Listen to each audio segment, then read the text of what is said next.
고난이 올 때 우리가 어떻게 해야 되느냐. 오늘은 이렇게 맹세하지 말라. 이런 말씀을 우리에게 명령하고 있습니다. 도대체 여러분, 맹세와 이 고난이 어떤 연관이 있길래 이런 명령을 주셨을까요? 고난 중에 함부로 헛된 맹세를 하지 마라. 이런 뜻이거든요.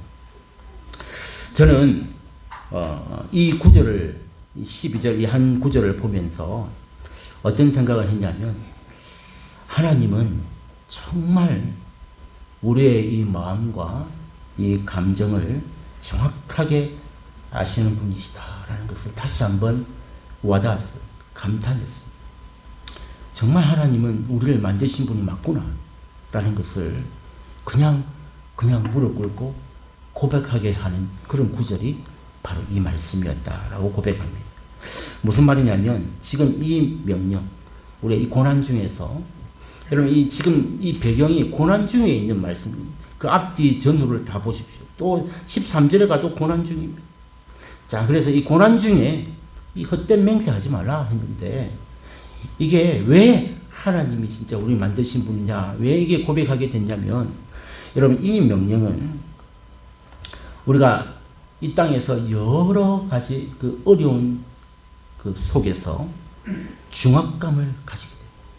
고난이 오고 위기가 오고 힘들 때 우리는 누구나 상관없이 이 중압감을 가지고 두려움을 느끼게 돼요. 그래서 그때에 우리가 쉽게 저지르는 실수가 뭐냐면, 이게 성급한 결정을 하고 그냥 너무나도 쉽게 그냥 맹세를 해버릴 그런 일이 너무나도 자주 있다는 거예요. 어렵고 연약하고 떨릴 때 그냥 나도 모르게 성급한 결정을 해버립니다. 그리고 나도 모르게 그냥 쉽게 맹세를 해버리는 경우가 너무나도 많다는 거예요. 여러분, 근데 중요한 게 뭐냐면, 누구나 좋을 때는, 자기의 상황이라 형편이라 모든 환경이 좋을 때는 기분 나쁜 일을 만나거나 또는 안 좋은 경우를 만나도 그냥 쉽게 넘어갈 수 있습니다. 허허허 하고, 내가 너무 지금 상황이 좋을 때는 허허허 하면서 그냥 넘길 수가 있더라고요. 그런데 여러분, 그 반대가 문제예요. 그 반대. 내가 지금 경제적으로, 그리고 자존감이 무너져 있고 상황이 어렵고 내가 너무 힘들 때에 어떤 사람의 눈빛이라든지 어떤 한마디라든지 어떤 별일 아닌데 평소에 내가 너무나도 자존감이 낮아졌을 때에 똑같은 일을 만나도 그때의 반응은 천차만별이랍니다. 예전에 내 모습이 아닌 만큼 내가 왜 이럴까? 나도 통제할 수 없을 만큼 무너지기가 너무나도 쉽다는 것입니다. 그래서 이 고난이 오고 이 내 마음이 이렇게 무너져 가지고 어려움이 와서 환경이나 여유가 없을 때에, 이럴 때가 여러분 우리는 통제되지 못하는 엄청난 문제에 직면하게 된다라는 사실이죠. 막 예민해지고 너무나도 쉽게 무너질 수 있는 그런 타이밍입니다. 그래서 이럴 때에 우리가 함부로 말을 내뱉거나 또 감정적으로 막 어떤 맹세를 하게 되죠.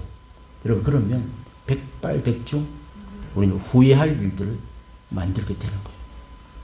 지금 그 당시에는 내가 감정이 고조되고 막 주체할 수 없는 그 기분 때문에 막 쉽게 말을 내뱉고 또 맹세를 하는데, 돌아서면 반드시 후회하게 된다. 이게 우리가 그 어려움을 당한 고난의 때에 벌어지는 일들입니다. 좋을 때는 이게 그냥 넘어간다니까. 근데 그렇지 못할 때가 우리가 너무나도 많다라는 것이죠. 여러분, 그런데 그러면 이 오늘 맹세하지 말라 했잖아요. 그러면 이 맹세라는 게 막 너무 거창한 것만 맹세냐? 안 그렇습니다. 우리의 아주 작은 부분, 사소한 말 한마디도 맹세가 될 수 있다. 어떤 게 그러면 사소하고 작은 맹세냐? 제가 뭐 그렇게 급하게 뭐 이런 게 어떻게 있을까? 이게 잘 생각은 안 나지만, 여러분, 우리가 평상시에 기분 안 좋거나 마음이 무너져 있을 때 자주 내뱉는 그런 아주 안 좋은 말이 뭐가 있냐면, 너랑 끝이다. 너랑 끝이다. 이 관계 속에서 딱 기분이나 뭔가 마음이 상해서 딱 나오는 말이 너랑 끝이다 이러잖아요. 그런가 하면 다 때려치아부라. 이 경상도 말이 막 다 때려치아부. 이게 내 마음이 무너져 있을 때 자주 나오는 표현들입니다. 그런가 하면 가정에서 시도 때도 없이 그냥 문제만 생기고 이혼하자고 못 살겠다. 그런가 하면 아이들한테는 막 이 부모로서 막 나가서 뒤져라. 이런 일들을 말을 막 쉽게 내뱉어요. 부모의 감정이 물론 너무나도 고조되어 있기 때문에 그 자녀로서 어떻게 이럴 수 있을까? 이런 마음이 생겨요. 나가 뒤져라. 이런 일들이 너무나도 많습니다. 집에 들어오지 마라. 네 맘대로 살아라. 이게 본심이 아닌데 너무 쉽게 이런 말을 내뱉고 산다는 거. 여러분 어떠세요? 이게 여러분 우리가 맹세를 뭘 걸고 막 법원에 가서 해야만 맹세가 아니라 이런 말 한마디 한마디가 그 비수를 꽂는 이런 말들이 상대방에게 맹세예요. 끝내자. 이런 일들이 너무나도 많다는 것입니다. 여러분 그래서 오늘 이 말씀은 고난 중에 어려움 중에 특별히 내 마음 가운데 문제가 있고 이 자존감이 낮아지고 어려울수록 이런 헛된 맹세를 결코 해서는 안 된다라고 하는 이 명령을 우리 성도들에게 오늘 주고 있는 엄청난 메시지라는 사실이죠. 자, 여러분 그러면 이런 문제가 생겼을 때 그럼 어떻게 해야 되느냐? 여러분 첫 번째는요. 상황에 초점을 맞추면 안 됩니다. 여러분 꼭 기억하셔야 돼요. 이게 무슨 말이냐면 여러분 바다에 이 배를 타고 나갔는데 이 바다에서 폭풍이 불 때가 있어요. 예상치 못한 이 바다에서 풍랑이 막 치고 있다고 상상을 한번 해보십시오. 여러분 그럴 때요. 우리가 막 겁이 나가지고 바다에 있는 그 파도를 보면 어떤 일이 발생하냐면 금방 멀미를 해버립니다. 배에 타고 있는데 막 폭풍이 밀려오는 그 파도를 바라보는 순간 그냥 배에 타고 있는 사람들 전부 다 멀미를 해버린다. 그래서 오랜 이 항해 경험이 있는 선장들이나 그 노련한 선원들은 어떻게 하는지 아세요? 멀미하는 사람들에게 이렇게 얘기합니다. 멀미를 하면요.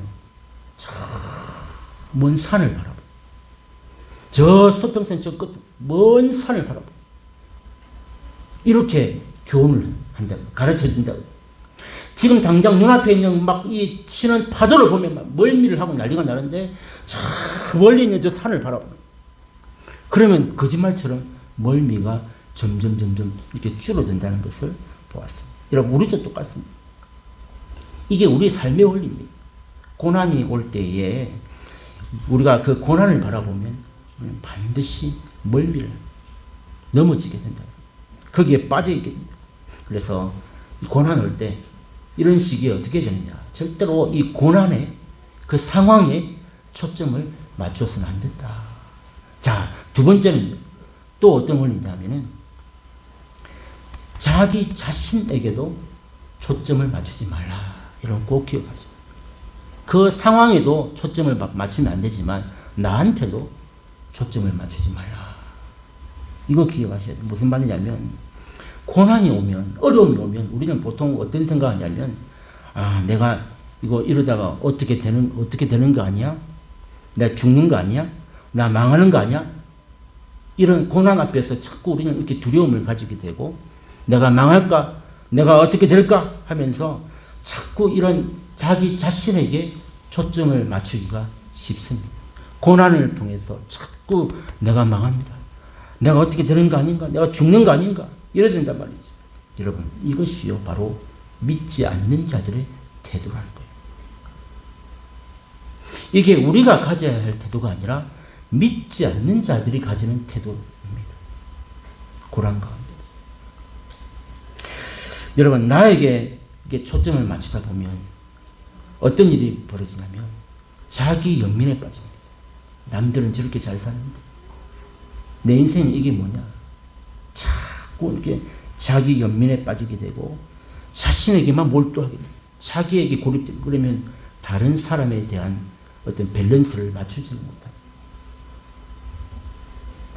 주변에 대한 시야가 좁아진단 말이에요. 그래서 고난의 때에 가급적이면 내 자신, 자기 자신에게도 초점을 맞추면 이게 무너지는 길이다라는 것이죠. 자, 그러면 또 뭘 하면 안 되느냐? 고난의 때에 반드시 이런 일이 있습니다. 세 번째는 뭐냐면 나에게 그 고난의 원인을 주는 사람이 있지 않습니까? 그 문제의 원인을 가져다 준 사람이 있어요. 반드시 있습니다. 어떻게 고난이 그냥 옵니까? 이유 없이. 나에게 자꾸 내 상황이나 문제를 가져다 준 그 사람, 고난을 준 그 자에게도 초점을 맞추어서는 안 된다는 것을 여러분 꼭 기억하셔야 됩니다. 이게 쉬운 일은 아니죠.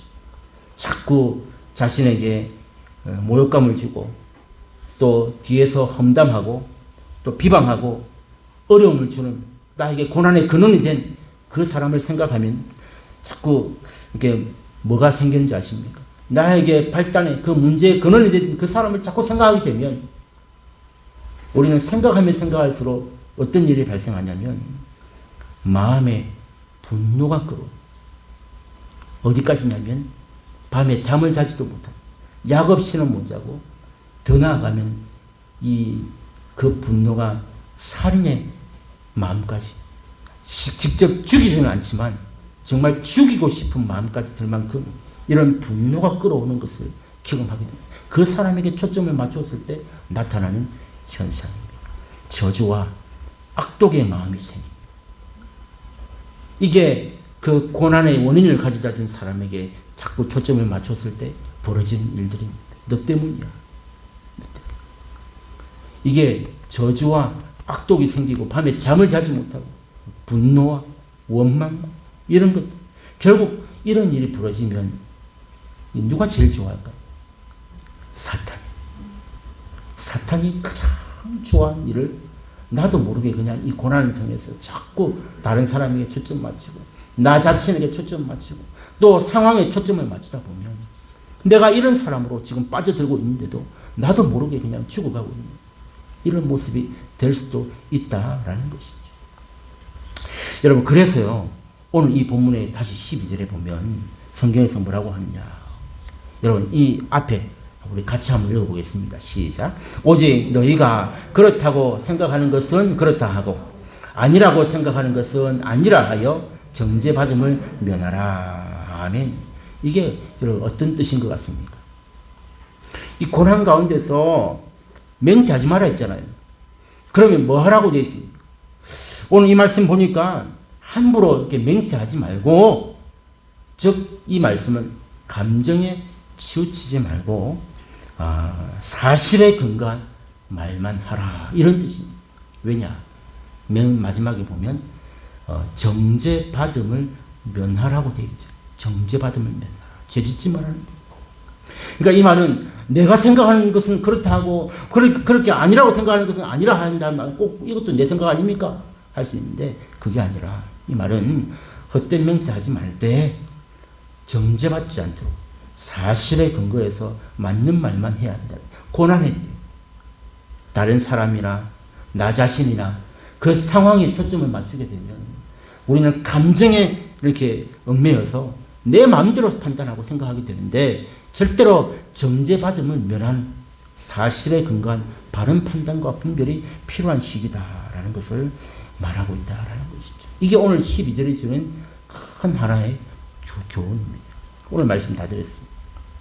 근데 여러분 이게 세상 사람들에게서 일어나는 일이 아니라 우리 교회 안에 성도들 안에 있었던 문제라는 사실.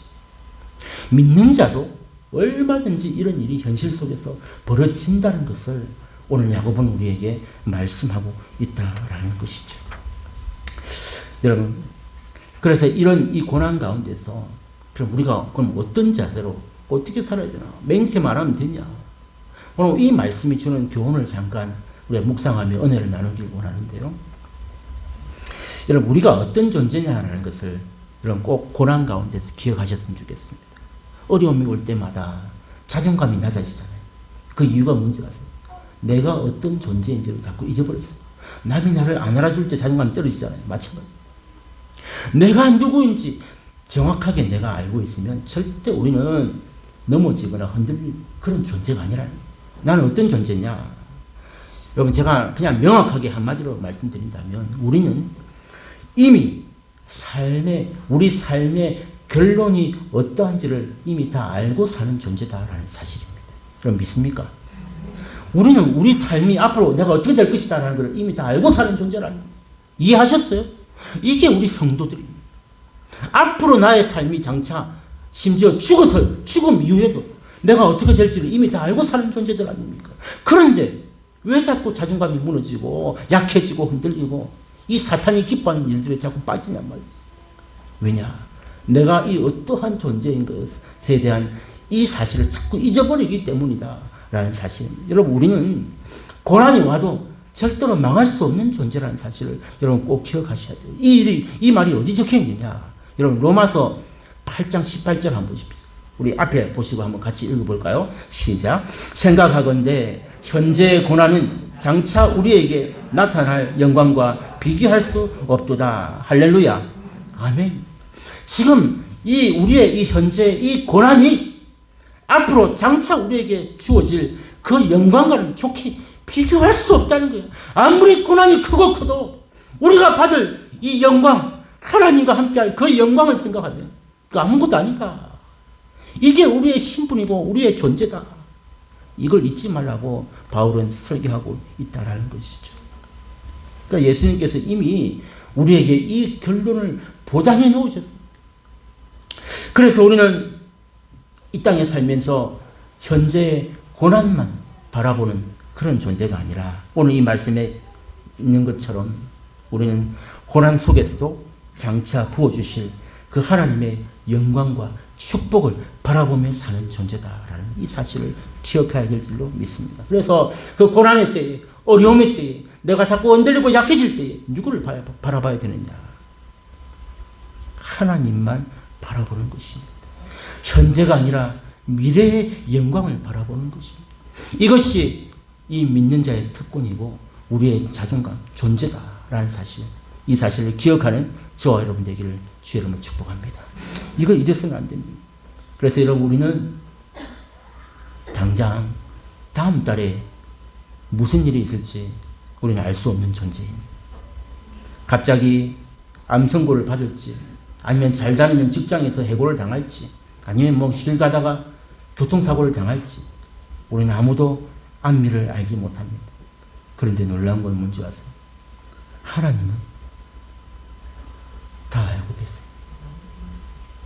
우리는 내일 일을 모르는데 하나님은 나에 대해서 모든 것을 다 알고 계신다라는 사실입니다. 그래서 여러분, 하나님은 절대로 서두르지 않습니다. 우리는 조급하잖아요. 지금 당장 이게 안 되면 막 죽을 것 같은 거예요. 내 생각이 이렇고 계획이 이렇고 지금 이게 오늘 사업이 안 되고 뭐가 오늘 결제가 안 되고 오늘 뭐가 안 되면 당장 나를 막 뒤집어지고 끝날 것 같은데, 하나님은 오늘이 아니라 내일 우리의 영원한 삶을 알기 때문에 조급하지 않습니다. 서두르지 않습니다. 가장 하나님의 보시기 적합한 때에 그래서 일하시고 행하시는데 우리는 그 일을 모르기 때문에, 내일 일을 모르기 때문에 조급하고 자꾸 이렇게 흔들리게 된다라는 사실이죠. 그분은 그래서 우리 인생을 어떻게 다루십니다. 우리 인생에 주어진 이 고난을 통해서 하나님은 늘 위대한 일을 행하십니다. 여러분, 하나님께서 갑자기 영희야, 석희야 하면서 갑자기 나타나셔가지고 막 너 이래라 저래라 말씀하십니까? 안 하시잖아요. 하나님 어떻게 하시는 줄 아세요?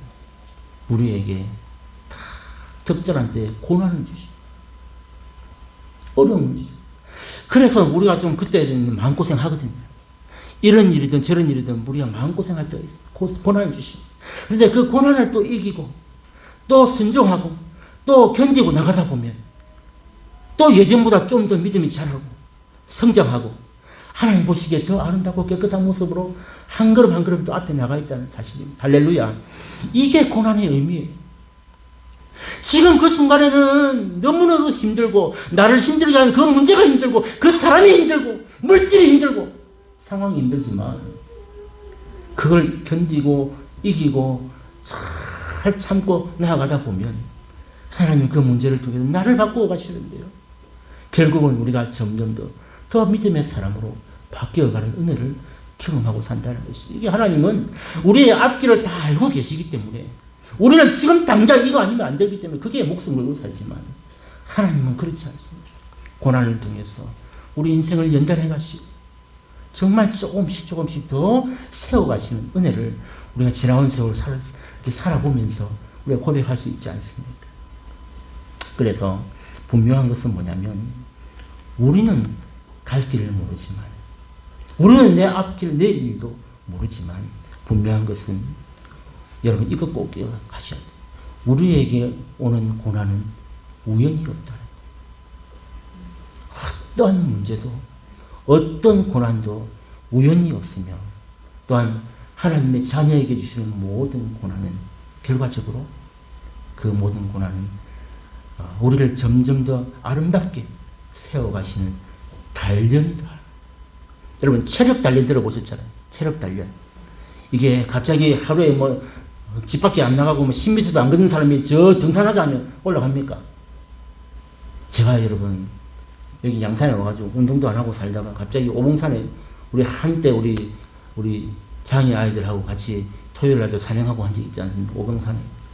오봉산 저 위에 올라가면 첫 판부터 딱 계단으로 되어 있는데 저같이 운동 안 하는 사람들은 그 계단도 못 올라가겠더라고요. 숨이 차는데. 그런데 그 다음번에 가니까 또 잘 올라가고요. 또 그 다음번에 올라가니까 제가 그래서 한 두세 번 올라갔다 정상까지 갔다 왔습니다. 사람이 그래요. 그래서 우리는 알 수 없는 이 고난 가운데 있지만 하나님의 자녀에게 주시는 고난은 바로 우리가 체력을 단련하듯이 모든 고난도 하나님 주신 단련이다라는 사실을 우리가 믿음으로 고백할 수 있기를 주의 이름으로 축복합니다. 반드시 우리에게는 더 좋은 결과를 주시기 때문에 단련이다 이렇게 말할 수 있다는 것이죠. 예를 하나 들어보겠습니다. 여러분 수많은 고난을 겪은 인물들이 나오는데 성경에서 고난하면 가장 대표적인 사람 누구입니까? 욥입니다. 욥. 많은 사람들이 때에 따라 많은 고난을 당했지만 욥이 고난의 대표 인물입니다. 그죠? 여러분 성경에 욥보다 더 많은 고난을 당한 사람은 없습니다. 한꺼번에 감당할 수 없는 고난을 욥이 당했습니다. 더 중요한 건 뭐냐면 욥은 고난이 왜 왔는지조차도 몰랐습니다. 우리 같으면 고난이 왔으면 문제의 근원이나 나를 힘들게 한 사람이나 어떤 이유는 알 거 아닙니까? 그런데 욥은요, 자기가 왜 어려움을 당하고 왜 고난을 당해야 되는지 그 이유조차도 모르고 고난을 당했습니다. 여러분 욥이 어떤 고난을 당했는지 여러분 혹시 알고 계십니까? 욥은요 하루아침에 10명의 자녀가 죽었어요. 아무도 안 놀라시는데 여러분 이게 자식 한 명만 잃어도 부모의 마음이 정말 찢어집니다. 근데 하루아침에 10자녀가 다 죽었어요. 무슨 소망이 있겠어요? 내가 왜 이런 고난을 당해야 되는지, 나는 내가 무슨 죄를 지었는지 이해할 수가 없어요. 그런가 하면 하루아침에 이 욥은 모든 재산을 다 잃어버렸어요. 우리가 잘 알다시피 욥은 동방에서 제일 큰 부자였어요. 돈이라 하면, 재산이라 하면 욥보다 많은 사람이 없었다 이 말이에요. 근데 하루아침에 전 재산 다 날아갔어요. 아니 내가 뭘 잘못했는데 재산이 다 날아갔냐? 그리고요 하루아침에 욥은 모든 건강을 다 잃어버렸어요. 폐인이 됐어요. 죽지 못해 생명만 붙어 있었어요. 죽지 못해 사는 그런 가장 건강을 잃어버린 욕창이 생겨가지고 온 살을 자기 손이 자기가 끌고 있는 이런 사람이 되고 말았어요. 내가 뭘 잘못했는데 내 건강까지 빼앗아 가십니까 하나님? 이러고 살았잖아요. 그 욥이 고백이었어요. 그게 다가 아니었어요. 그렇게 자기 썩은 쌀을 끓고 이렇게 끓고 있는 욥을 보면서 그 마누라가 저주를 하고 도망. 니하고 못 살려? 그렇게 마누라마저도 이 고난당하는 욥을 이해하지 못하고 떠나갔습니다. 내가 무슨 잘못을 저질렀는데 이 아내까지도 이렇게 나를 저주하고 떠나가야 하나. 이유를 몰랐어요. 이게 여러분 하루아침에 닥친 고난이에요. 인생을 살다 보면 그럴 수도 있지가 아니고요.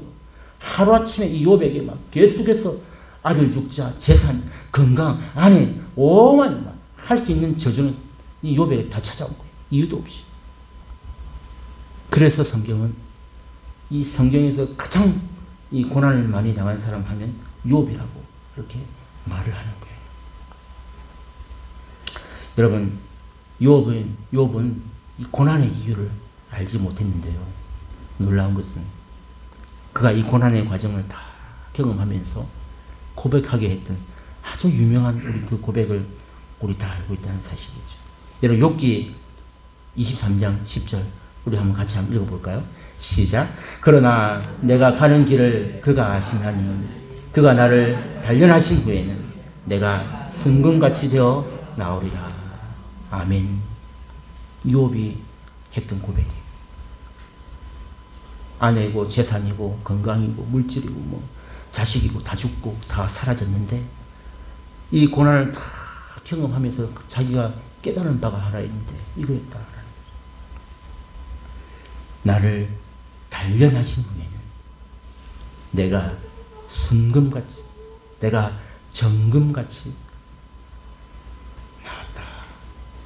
이 고난 때문에 내가 단련되어서 내가 정금같이 나왔다.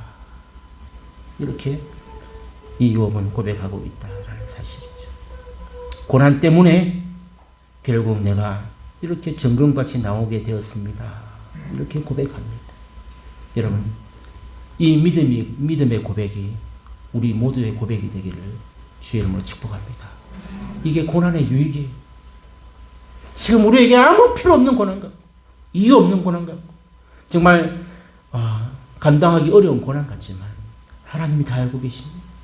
그래서 이 고난을 잘 견디고 이긴다면 반드시 우리에게 내가 이 고난 때문에 내가 정금 같은 이 순금 같은 사람이 되었습니다. 이렇게 말할 때가 있다라는 사실이죠. 여러분, 그가 나를 단련하신 후에는 그랬잖아요. 여러분, 이 단련을 한자인데 거꾸로 하면 뭐예요? 연단이에요. 그래, 고난이 연단이잖아요. 내가 거꾸로 뒤집으니까 그게 단련이 돼요. 단련. 여러분, 꼭 이 비밀을 기억하세요. 욥이 이걸 깨달았다. 고난 가운데서는 연단과 견딜 수 없는 어려움이었지만 이걸 뒤집어 보니까 결국 나를 단련하는 고난이었구나. 그래서 내가 정금같이 순금같이 나오게 되었구나. 이런 고백이 욥의 고백이 되었다라는 사실이죠. 여러분, 이 세상에서 이 자기 자녀가 고난을 당하는데 그냥 내버려둘 부모가 어디 있겠습니까? 내 자식이 지금 어려움을 당하고 고난당하고 죽겠다 그러는데 그 내버려둘 부모가 어디 있냐? 정상적인 부모는 절대로 그렇지 않습니다. 하물며 이 육신의 부모도 이런데 자기 아들을 아끼지 아니하시고 자기 아들을 십자가까지 쥐어서 죽이기까지 하시면서 우리를 대신 살려주실 정도로 그렇게 우리를 사랑하신 그 하나님께서 우리에게 고난을 그냥 우연히 주셨겠느냐? 절대로 그렇지 않다. 우리에게 어떤 육체적인, 정신적인, 마음적인, 물질적인, 건강적인 어떤 고난, 하나님 우리에게 우연히 주신 고난은 없다라는 사실이죠. 하나님의 사랑은 인간의 자녀에게도 우리가 부모가 그렇게 자녀의 그 고난을 모른 채 하지 않는데 하물며 하나님은 우리에게 그런 하나님이 절대 아니다라는 오늘 말씀을 맺습니다. 우리가 이 고난의 강을 건너고 나면 하나님께서 기뻐하시는 정금 같은 보석이 될 줄로 믿으시기 바랍니다. 우리가 이런 정금, 순금, 저는 사실 이 개역개정의 말씀을 보면 이게 정금과 순금이 확 바뀌었어요. 똑같은 말이에요. 둘 다 어떤 불순물이 섞이지 않은 금. 순금 하니까 좀 왜 이렇게 저는 안 맞아요? 정금하면 좀 있어 보이는, 안 그래요? 성금이 왜 이렇게 떨어져 보이는지 모르겠어요. 같은 말입니다. 이 보석입니다, 보석. 세상 그 어떤 것과도 비교할 수 없는, 변하지 않는 보석, 정금, 순금. 고난의 강을 건너야 돼. 하나님께서 우리에게 그냥 우연히 주신 게 아니라 뜻이 있어서, 뭔가 우리에게 원하시는 바가 있어서 이 어려움의 터널을 뚫고 지나가게 하시는 건데, 이걸 지나가야만 우리에게 정금 같은 이런 놀라운 보석이 되는 비결이다라는 걸 기억하면서 상황이나 또 현실이나 아니면 나를 넘어뜨리려고 하는 그런 사람들에게 이제 앞으로 초점을 맞추지 말고 그 고난까지 우리에게 뜻이 있어서 주신 그 하나님을 바라보면서 이 복된 믿음의 길을 걸어가기를 기뻐하는, 그래서 하나님 앞에서 정금처럼 빛나는 보석으로 세워지리라 우리 결단하고 다짐하는 모든 성도들이 다 되시기를 주님의 이름으로 축복합니다. 우리 오늘 주신 말씀